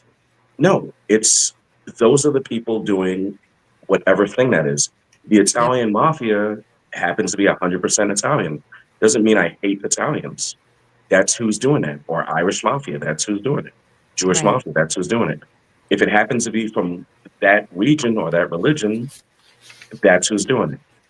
And if you're willing to say, oh, I'm just going to sacrifice these girls for my ideology, you're 16 and you can't go to the swimming pool. They have signs up that say, well, don't wear bikinis. And if there's going to be an arrest made concerning you getting violated, it's because she has a screwdriver on her or a knife. She's the one getting arrested, not them. Yeah. So, Yeah. If you want to protect yourself. Mm-hmm. And I think we all need to be smarter than to fall for this rage bait. That they really are trying to get us to be mad at each other. Christopher's in the chat. He says, do you believe she was trying to run ICE over? I don't think she was. I think she panicked. He stepped in the way, Keystone cops. She panicked when one officer came up to the door. I don't think you've seen all of the videos, Christopher, so I'm going to give you the benefit of the doubt on that. Well, I watched the videos, and the look on her face was like, I'm going. She was smiling, and he had walked completely around the car and was at the back of the car, and she could have taken off panicked at all. if she panicked. She was smiling, so we know, okay, maybe panic looks different on her. We see what grief looks like to Erica Kirk. But so when he's totally cleared of the car, and she could have gone if she was panicked. But understand, panic would be fear, and if she's afraid, why is she driving her car to intentionally cause that situation? Her whole job, the caravan of cars that were behind her, Christopher, and this is what they do. They drive around, they honk their horns, they blow their whistles. Hey, everybody, if you're illegal, run for the hills. We're coming. The ICE is here, whatever. It's stupid. But she was intentionally trying to instigate that. Now, whether it was accidental or not, take her out of the equation. But I think the evidence shows it wasn't accidental. You see the tires spin, but somehow you think that him in his boots that don't have the tread of a tire could get out of the way of a moving vehicle faster than the tires that were spinning. But okay. Graham versus Connor is the Supreme Court bar that everything gets measured under. And it happened in the mid-'80s in North Carolina. And what it talks about is objective reasonability. And it's not what you think that cop should have done. It's what an officer with the same training and experience would have done in the same situation. And so with this Graham versus Connor, there was this guy, last name Graham. He was diabetic. He was having a medical emergency. He needed sugar right now. So he tells his friend, I don't feel good. Take me to the gas station. I need to get some orange juice right now. And so the friend pulls up in front of the convenience store, like real crazy. And he jumps out of the car and he runs into the store and he gets the orange juice. But there's too many people in line and he starts to panic. Now, you and I would just be like, hey, dude, just take a sip. You can pay for it in a second. But he's having a medical emergency and he panics and he puts the orange juice back. And he runs out to go jump in this guy's car again. They take off. They go over a curb and on the wrong side of the kind of nuts because he says, take me to another gas station right now. I need sugar. So a cop sees this, Officer Connor. And Connor is like, what in the robbery is going on here? They pulled up crazy. He ran in. He ran out. They took off. Like clearly crime is afoot. So he pulls the car over. He pulls Graham out of the car. He throws him into the car. A use of force ensues. Again, you're allowed to use force to effect an arrest, overcome resistance, and all of the things that I mentioned. And he takes him into custody. And of course, the guy is saying, I need sugar, I'm diabetic, whatever. But I mean, Randy can tell you, like, when you go to arrest people, they all of a sudden turn into a toddler. I need to use my phone. I got to call my dad. I've got to get something out of my car. I need to get to work. I take medication. I'm pregnant. My cat's alone. Like, people come up with all these things all the time. It's like, it's really weird when you take away somebody's freedom like that. And that's why I don't take it lightly. But when you take away somebody's freedom like that, they turn into that little child again. That's like, I need my binky. I feel unsafe. And it's like, well, maybe you shouldn't have robbed. So they hear all kinds of excuses, basically. Right. And so, you know, he hears that he's saying, I need the sugar, whatever. But first things first, I'm taking you into custody and then we'll work it out. Turns out the guy was having a medical emergency. Now, he did get scuffed up during this altercation with Officer Connor. He sues whatever jurisdiction in North Carolina that this guy worked for. And ultimately, this went all the way up to the Supreme Court, Graham versus Connor. And the Supreme Court said that this is the standard. It is what the officer believed at the time. You cannot look back on things with hindsight 2020. What would an officer with the same training and experience do seeing that go on? It would make you believe that there was a robbery in progress. Yeah. And so it doesn't really matter if she meant to hit him or didn't mean to hit him. She fucking hit him, Christopher.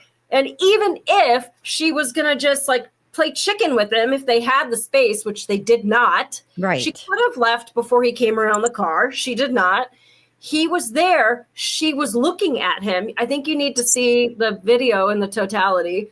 That maybe she panicked, but her idea of panic is kill. Usually it's fight, flight, or freeze, but hers was kill. Okay.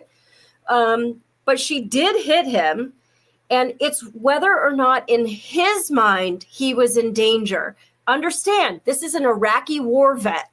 This isn't just, you know, this guy has seen some shit. He's also been hit by a car and dragged and got 33 stitches on a prior occasion just a few months ago because of ICE. And if you look at the statistics, there are hundreds of these cases where people are ramming into ICE vehicles, trying to like hit stuff and going over things with their cars. People driving through a Christmas parade and killing people. But hundreds that are just involving ICE.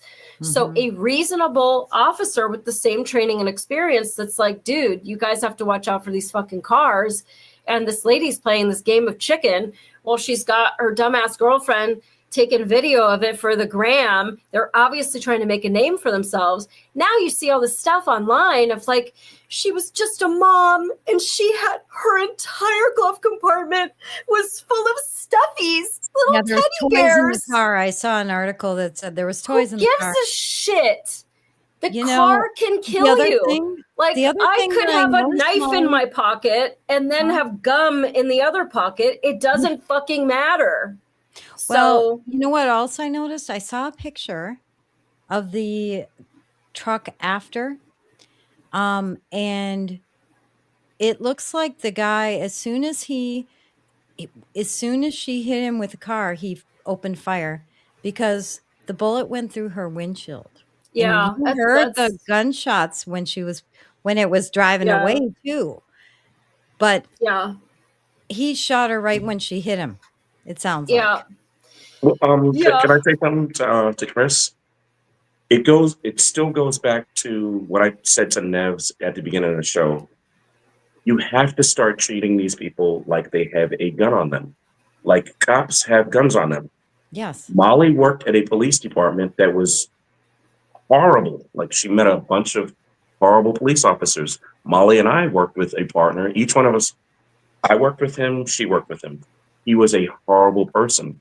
When you meet a police officer, you don't know if it's his last day, first day. You don't know if he's homicidal. You don't know if he's racist. You know one thing about him or her. They have a gun on them. And because of that fact, whatever they tell me to do, and it's not I'm weak or soft or loser, you have a gun on you. Yes. And when people start, nothing else matters. Badge, respect, I'm going to comply. It's an honorable job. Or you hate them. Whatever you think, that person has a gun on them. And if we start acting like that, I told, it was maybe about a few months ago, I was pulled over 52 times in Huntington Beach because, What? oh yeah, I was pulled over every single week. Molly knows, someone said, oh, it's because you're black. No, I had what's called a ghetto sled. So I had a car that, it was a Trans Am. It was super ghetto.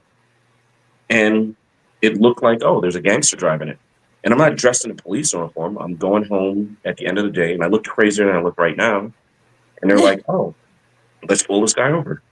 And I got pulled over by everything they had. The vans, cars, the helicopter called it in. And the thing that I always realized, they don't know who I am. I roll down all the windows, turn my stuff on, keep my hands at 10 and 2, because they have a gun on them. So you guys can sit here, and I'm not saying it to be mean, and cry for me when I get shot, but I'm dead. So even though I'm right, and that 1.4 million hits that GoFundMe, I'm not getting any of it. So that's my 2 cents on the whole cops and gun thing. Yeah, and it's not reasonable to drive at an officer. She was given a lawful order. First of all, she had already gone through the barricades. She's doing the wrong thing. She was already blocking the street, doing the wrong thing. They ordered her out of the car, doing the wrong thing by not complying. So there was like a lot of levels where there could have been compliance, panicking and just like doing more wrong. Like, I don't know how you justify that, Christopher, but that's a lot of impulse control problems. And this is an older woman that probably needed to have a little bit more self-regulation than just panic and drive. But even if it was like, oh, I'm just going to scare him by driving towards him, or I'm going to, somehow regardless of her intent, even if she didn't intend to hit it doesn't him. matter, because it's like, if I go to pull you over and, hi, sir, the reason I stopped you today is because your right tail light's out. Is this your vehicle? Like, oh, hold on. And you go for your glove compartment. I just thought you should know this gun is fake, but it's in my glove compartment. Like, I'm already going to shoot you. And there wasn't any reason to do that. And so that's where that objective reasonability and that you can't look at it with the hindsight. And you see that when people like all of a sudden want to pull out their phone and the cops think they were pulling a gun, because it's not reasonable to need to pull a gun right now. It's not reasonable to not shut off your car and get out like I'm directing you to. I'm giving you a lawful order. And there's many instances of it that happen routinely with the cell phone and people with, there was I had a friend that worked for another part of LAPD, and there was a call that came in that there was a kid walking down the street with an AK-47, and this kid's walking down the street. It does have the orange tip, but Randy will tell you, a lot of the gangsters put orange tips on their guns because they want to confuse. And so at any rate, it turned out to be a fake gun, and luckily, they were able to get to cover and give orders, and the kid dropped the gun, and they were able to, understand that it was a fake gun, and the kid was obviously spoken to that, don't be doing that. But like 3 days later, they get another radio call of an assault with a deadly weapon where some guy is cut badly. And so he's working this like specialized unit. And so they go and they see the guy and they're like, oh, shit. And so the guy was like, yeah, he tried to shoot me and he went that way. And they're like, this is totally confusing. Why are you totally cut? Like, if the guy tried to shoot you, like, what do you mean he has a gun, but he cut you? And so other units in the ambulance came for the guy. So they were free to go find this guy. And they're driving down the street. And lo and behold, here's this dude walking just like plain as day with a gun in his hand. And so they get to cover, they go hide behind this big fat tree, and they're giving the guy commands. And the guy is yelling at them in Spanish, which they don't understand. And he's just like saying no, like, shaking his head, no, no, no, no, no about the gun, but he's not putting it down. So obviously their guns are drawn. And they're like, is this fake? Because they just had that call with the little kid and the fake gun like 3 days before. So The guy brings the gun up, and this was what gets cops killed. That hesitancy, because they thought it could be fake, because they just had this fake call. The guy brings the gun up under his chin and pulls the trigger, and as he pulls the trigger, he winces. The gun doesn't go off. But at that moment, they knew this is a real gun, and it jammed. And he thought it was going to go off, and it didn't. So now they're behind this tree, and the guy's trying to clear the malfunction of this gun so he can shoot what? I mean, and so Christopher, that's what you have to decide as a police officer. I don't know if he was trying to show them that it was jammed. I don't know. But that's what you have to make this split-second decision, Christopher. Yep. What do? He's clearing that malfunction right now, Christopher. Is he going to shoot himself? Is he going to shoot you and then everybody else in this neighborhood and then himself? Is he going to shoot the little girl across the street? You need to take action right now. And you don't have the luxury of walking up and seeing if she has stuffies or if this is all just a big misunderstanding that she just wants to get a good video for the gram. That's not how it works. The other thing I want to say to Christopher, because he's just putting comments in there, is that he shot a woman behind a wheel. Let me tell you something. A car is a deadly weapon. You can kill someone by running over the ICE officer in a car. So don't give us that. I don't really care what you have to say about that. So there was a female officer. She put out she just said, "Can I have an additional unit?" And then she's like, "I have I'm going to just use regular terminology." She said, "I have a male with a gun." And then the radio operator, she goes, "Upgrade that to a help call." So everybody rushed to where she was. And the guy is hugging a tree. He's got a gun in his hand. And when I ran up, I've got my gun out. And I put my gun to the guy's head. And he headbutted the gun. And I had one thought. I go, "Oh, this guy's crazy."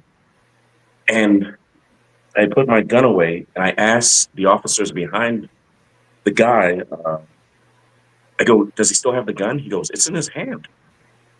I pull the gun back out, and I look behind the guy, and I see all these cops back there. And I'm like, "Oh, if I shoot this guy, the bullet's going to go through and probably hit some of the other officers." So it's not as clear as, "Oh, didn't you see the wheel turn?" Or you have all those things to think through. Wow. Everything is so fast. And the reason I remember that thought, it happened not even at the speed of light. It happened at the speed of thought. "Oh, this guy's crazy." And this is 20 years ago that I remember this. And I didn't realize, oh, this guy's got a gun in his hand as I'm looking at him with my gun pointed at his head. So the whole ICE is out here, they're homicidal, they're just trying to take people out. For the most part, I've seen it only one time, and that's when the guy down south, he kind of takes aim and adjusts himself, and he shoots the guy.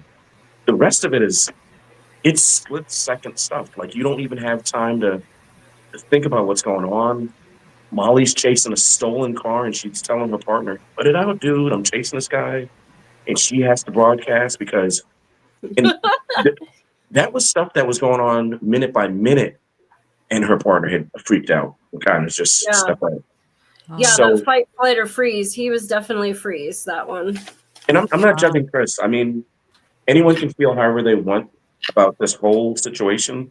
My thing is, it's a person with a gun you're dealing with.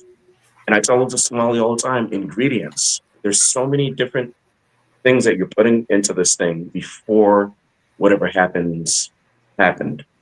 You know all the stuff you were doing, ma'am, that led up to this. And I'm not blaming her for it, but it wasn't just I was sitting in my car and the cops came up and executed me. It's a bunch of other stuff. Yeah, it wasn't that at all. It's interesting, though, because, Christopher, you're saying she could have ran over others. Luckily, she didn't. So you're saying that it was a deadly weapon, that it could have hurt other people. So some part of you acknowledges that she was a danger to other people. Now, from his perspective, his point of view is in the car. And I believe, I'm not him, but if it was me, I would have gone around the front of the car also, because the sidewalk, as you see from the multiple angles of video being taken, was full of a bunch of motherfuckers chipping away, including the girlfriend that's like, you want to get a piece of us, you better go get some breakfast, big boy, or whatever the fuck she was saying. Like, that lady was out of control, the wife, girlfriend, whatever she was. And you had a bunch of people. So are you going to go through a crowd of friendlies, or are you going to go around the front of the car where there aren't as many people? Now, you're acutely aware that there are many people all standing on that sidewalk. And so when you say that the other two went in the front window, Randy, just using your hands, can you show me the LAPD gang sign? No, the other one. To the failure drill. Oh, is it 2? Which one is it? 2 to the body, 1 to the head. Oh, got you. That's what we shoot. Code 4 means everything's good. So everything was not good. There was not a code 4 at any. And so we train 2 to the body, 1 to the head. 2 to the body, 1 to the head. Like, those are our failure drills when you are in a situation. And I never worked for Minneapolis. I don't know, but I worked for another police agency. Same thing. Your job is to stop the threat, not to shoot him once and go, did that hurt enough? Are you going to stop what you're doing? Did I get you in a good spot? Like, let's just wait and see. You need to stop the threat. Shoot stuff. Other people were saying like, oh, well, he shot her in the face. Like, you've got a woman in an SUV. Like, what else do you have of hers that's visible? Like, you have to stop the threat. And also, Christopher, because I know you love to go through rabbit holes, there is I want to respond to him when you're done. Okay, totally. There is a study I think you should look at. If I am standing 17 feet away from you with a knife, I can get to you and stab you before you can pull your gun. And I'm running. I'm not a car, just me and my fat ass coming at you from 17 feet. I will stab you every single time. There's not that much reaction time. You're not going to let a car come towards you and see, maybe she's playing chicken. Maybe she's just kidding. Maybe she's just got one for the gram. Maybe she's going to turn away at the opposite second. And as much as you want to say she turned the wheel, she still fucking hit him. So from his vantage point, I get that you're seeing it from like the Ring doorbell 4 doors away. But from his vantage point, she was an immediate threat of life or death. Exactly. And she made decisions. Well, one of the things Christopher said, I love that we're talking to Christopher on here. It's kind of but he says, if you believe she was there to kill ICE, why wait for them to move out of the way? I don't think she wanted to hurt anyone. So let me just say this, Christopher. We're not saying that she was there to kill ICE. We don't think she was there with the intention of killing ICE at all. She was there to cause a ruckus and be one of those activist protesters. But she happened to be in her vehicle that became a threat to this ICE officer. And regardless of her intentions, it was a threat to him, and she literally did hit him. So they have every right to stop the threat, as Molly just laid out there. So I appreciate that you don't think she was there to hurt anyone. I don't think she was there to hurt anyone either. So we can at least agree to that. So Nevs, you, me, and Molly are 3 cops. We're in Rednecksville, and we go to some radio call of a domestic violence, and the guy is beating his wife up. And I go to talk to the husband, you and Molly go to talk to the wife, and the family of these rednecks come home, and it's 10 of them. They're not trying to beat us up. They're not there to kill us, like Chris said. But the situation has just drastically changed. Yeah. We have something on us that we cannot allow them to have, and that's our guns. So now it kind of becomes a life and death situation, and their numbers are what's dangerous to us. And Nevs, you said something, so much police work is just common sense. She is in a vehicle. I don't know if people have ever been hit by vehicles, you will get murdered if you get hit by it, or you might not be walking.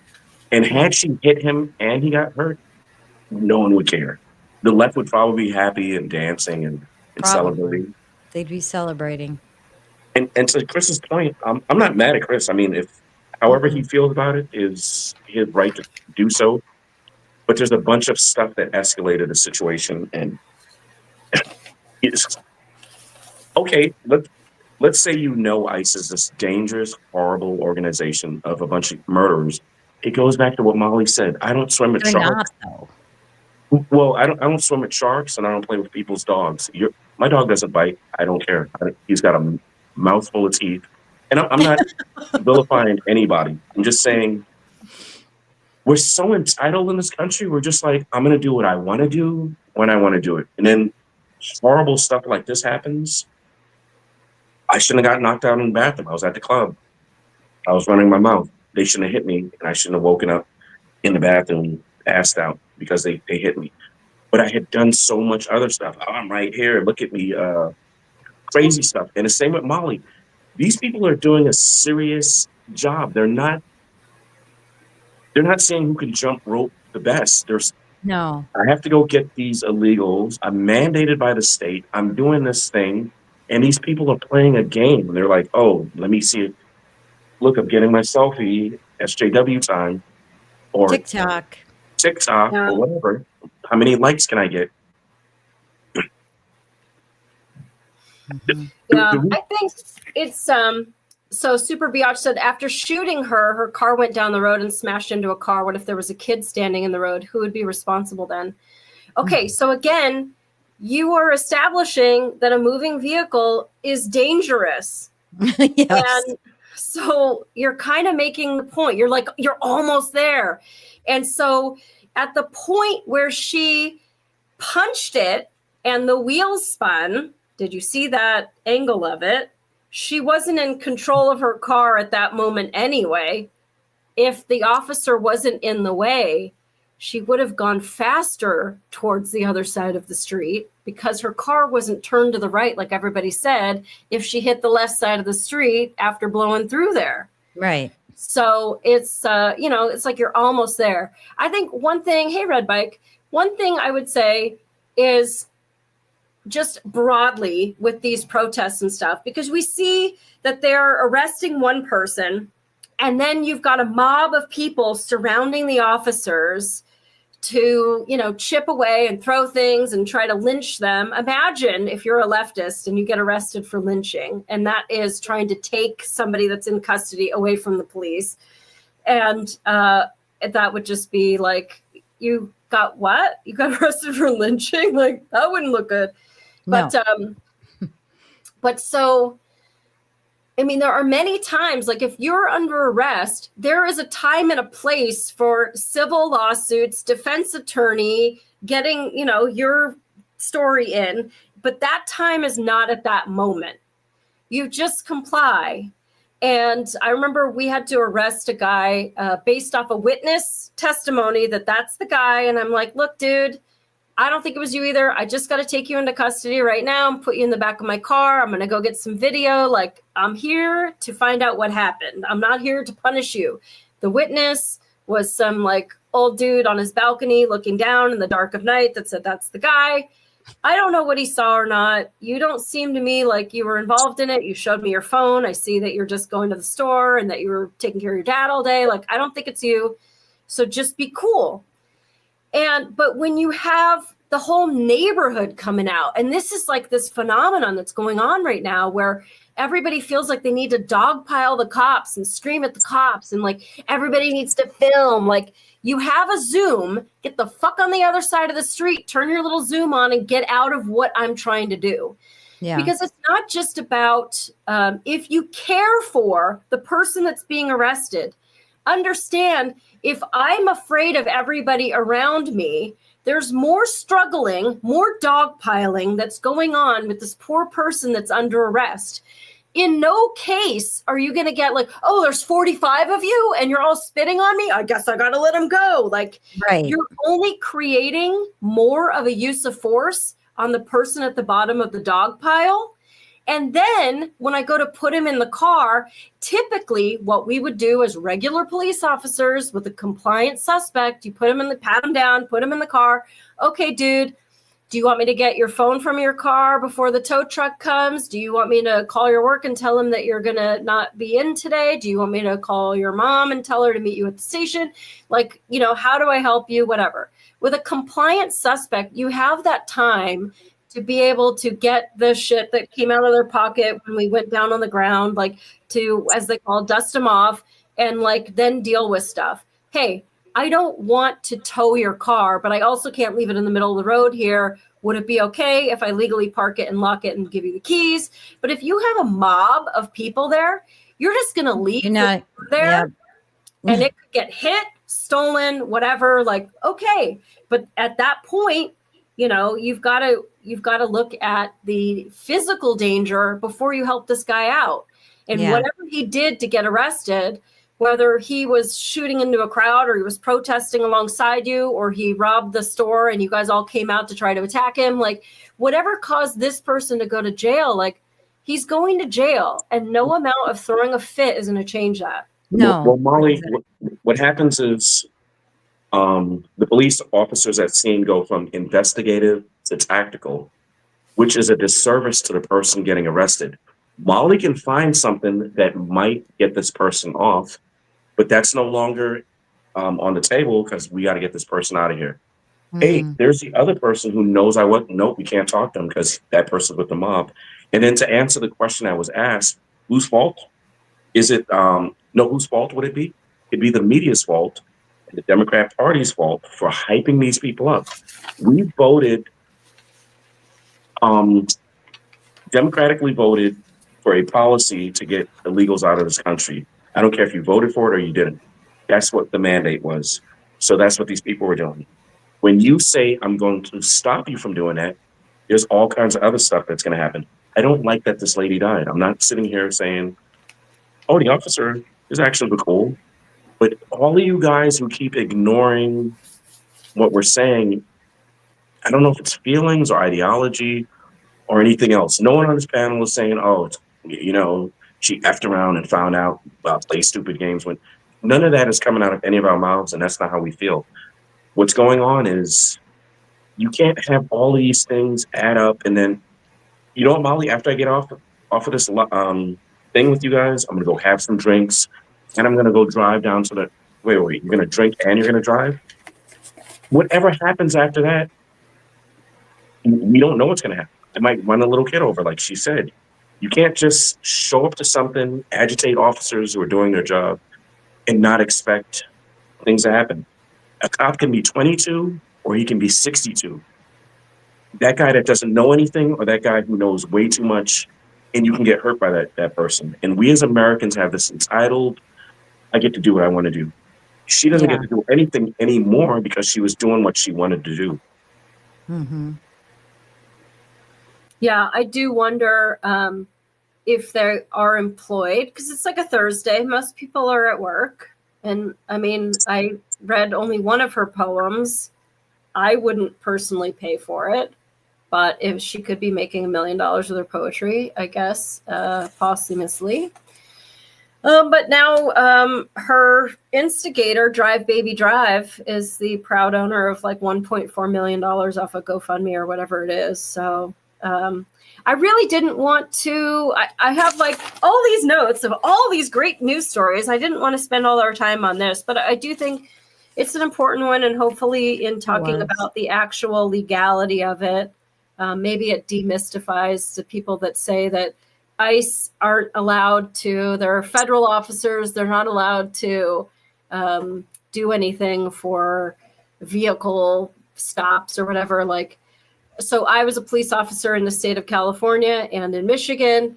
And if I saw a bank robbery going down in Sacramento, I could stop that person. These people are federal. And so if they see a crime going down, especially somebody that's unsafe, driving recklessly, and, and all of this stuff, they have a duty to take action. And also, I don't know, it's 148 in California where it's obstructing, resisting. It is a crime to Mhm. knowingly blow through the barricade and stop your vehicle to impede me from my investigation or my path. And you're seeing a lot of this now. You're seeing it happening I've seen a bunch of videos today, and I hope that everybody is safe. And there's a time and a place to protest. And if you want to follow them around because you got nothing better to do, throw all your kids in daycare and just drive around honking your fucking horn. It's more than that, though. They're encouraged. This is an organization that organizes these things. Yeah. And I think they really hope that something like this happens because it is a distraction from what's going on. Like, just like Ben said earlier, and like I was saying, like we were getting a lot of attention on the illegal immigrants that they were arresting. They were murderers, rapists, drug lords, but also what Ben said, which is, the fact that Somalians were getting caught all the fraud money, and suddenly Waltz was under investigation, and then this happened suddenly. Yeah. I think it's an important topic to discuss, and what's legal, what's not legal, and use of force. And I think that's a great topic. But at the same time, it is distracting us from the other things that are going on. And we need to keep that light shining on those things too. Yeah. There's been a lot of wins. Yeah. And so I didn't mean to bring you on to a big old cop talk, but And well, Molly, how can we not have a cop talk when it's Randy and Molly, right? It's got to be cop talk.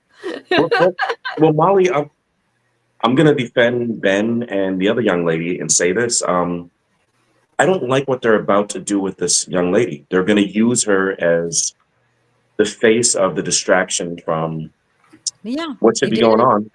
They did it with George Floyd. Yeah, you mean Chris. Chris and it's disgusting. It's here's the thing: we're all getting robbed and we're all getting played, and it's like, hey, we're draining the swamp or we're catching these people, and it's like, no, look what happened over here. Listen, I personally know of a bunch of illegals who have done horrible things to people, and it gets no play. Nobody. Sheriffs were holding this guy. And Molly, I know I told you a story. Forgive me. They're holding this guy. ICE is coming to get him. And it's like 2015 or 16. They let him go. And they were holding him because of an attempt to murder on his girlfriend. And he goes and he kills his girlfriend. And then unfortunately, she had her girlfriend, her homegirl there with her. So he killed the both of them. Oh. No outrage. And this is not a whataboutism type thing. It's just, you can't. You have to have law and order with the border, with the streets, with the state, with federal. And you have to have compassion too. And certainly I feel bad for her 6-year-old, probably more than anybody in this equation. Yeah. And the officer who now has been doxxed. Even Fox News was putting pictures of him with his wife or girlfriend on and his full name and everything, which I thought was just disgusting. Mm-hmm. But you have to have compassion also. But I just think that it's not compassionate to let people live lawlessly. People need to have a fundamental idea of what to expect. It's like if we don't decide they have weaponized empathy. So yeah, weaponized also political correctness. I know, but so all of those protests with all of those people to come out and, grab trucks and cry in the street. And there weren't any Somali refugees at any of her things. Like that really was sad. It's like she died for you fuckers to come steal our money. And like, you can't even just like go throw a couple of flowers like on a cross on the side of the road. Okay. But, well, there's so many other things to get to with Maduro and Walls and JD Vance's vandalism, which I'm calling shetranigans, and just so much stuff. Or two. Yeah, but we're at 2 hours. Nevs, will you come on again? I really love you're just such a voice of reason, and I just love talking to you. It was a lot of fun. No, I promise we'll be better behaved. I won't show any Facebook butts next time, I promise. Thank you. That was TMI, Molly. Listen, My best friend wrote in my junior high yearbook, "You're kind of funny, but gross sometimes." And that's it. That's what you got. Chris, I am not mad at you. I love all you guys' passion and question. No, all's fair. All's fair. Everybody's here to learn. Yeah. And I don't look at any of the questions that were asked in any kind of way. It's just we have to be safe. That's all. Yep. Yeah. And it's hard. I mean, it's emotional. Like, a lady is dead. And now a man is going to be fighting for his life financially and his freedom and everything. It's a real hard thing to learn from. But I think that's the most important thing. Like, if we just look at this guy's the bad guy and she was an angel, like, then there's no bit that you can take from it to avoid it for anybody else in the future.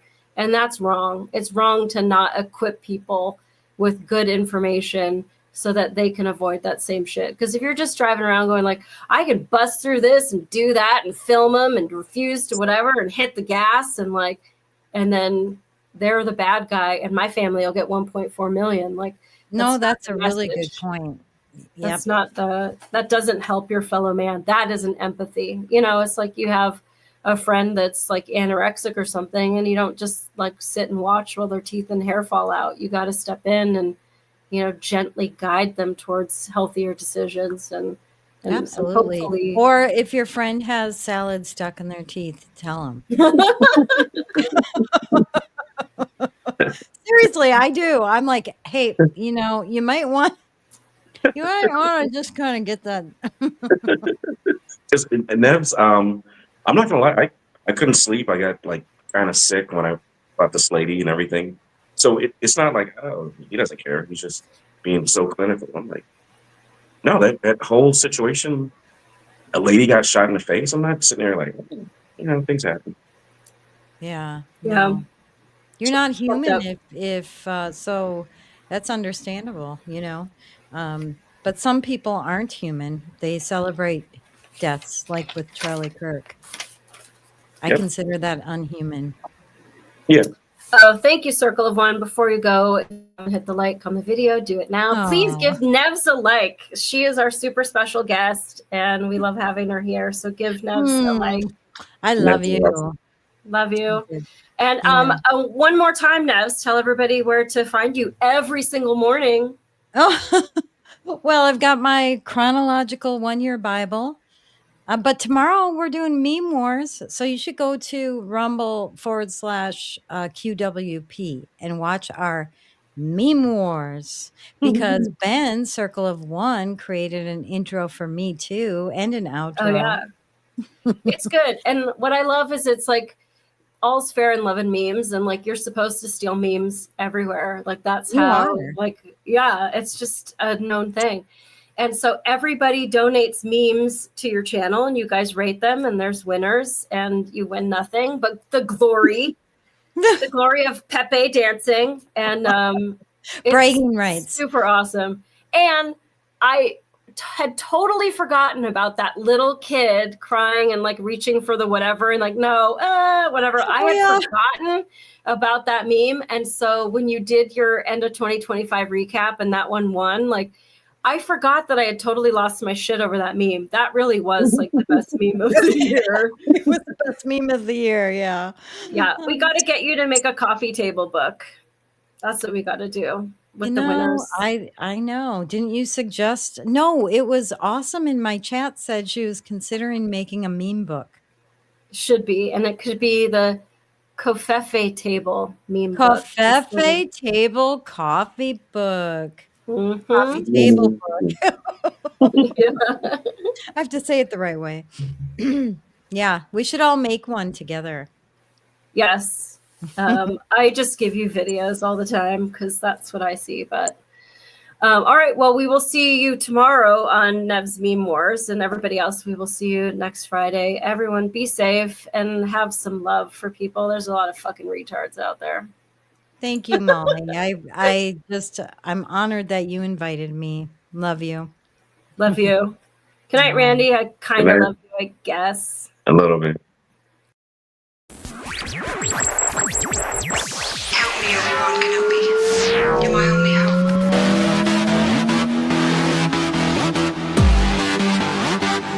It's a cookbook!